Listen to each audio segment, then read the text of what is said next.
Webes na naman mga boss. Ito, papayos tayo dito.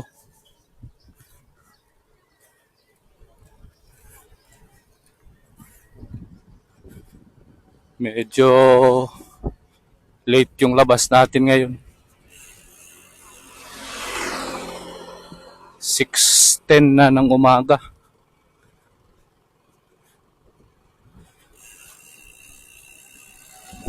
Kaya halika na mga boss.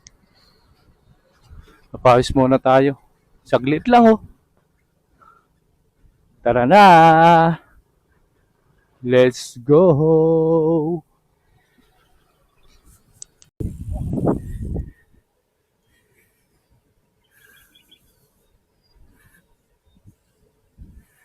Si Sir Johnny.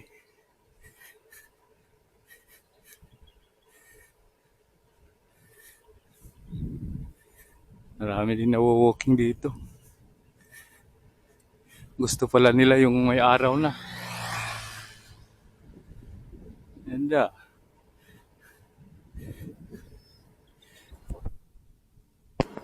Ayun no. Tutok na tutok mga boss. Sa araw. Vitamin S. Sun.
Ayun mga boss, pabalik na ng base.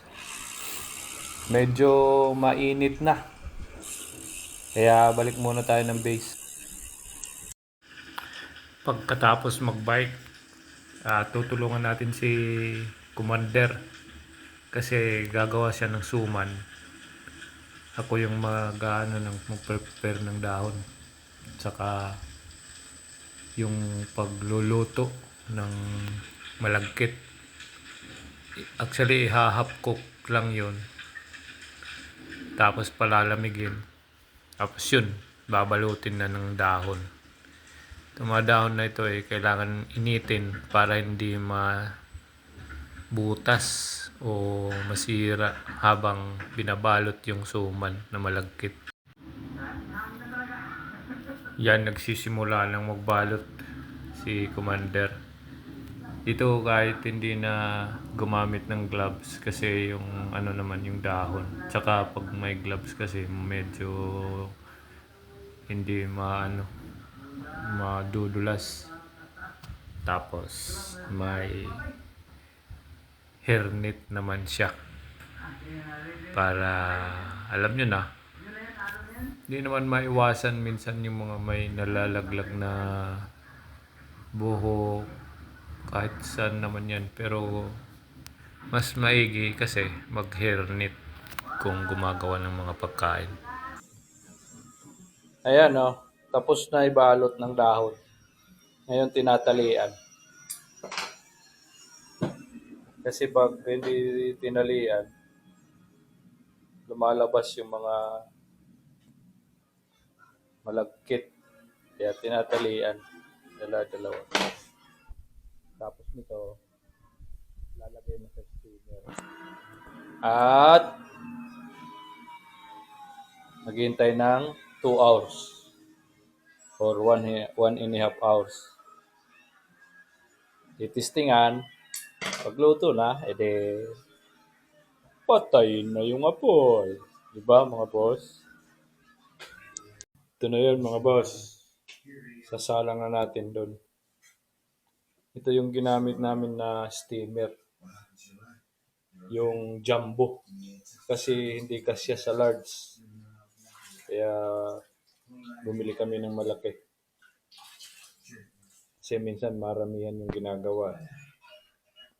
Kaya 1.5 hours mga boss. Mamaya ulit.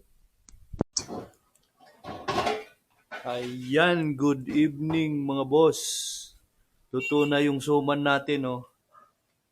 Hahanguin na ito para lumamig. Ready to eat na to mga boss para bukas ng umaga. See ya!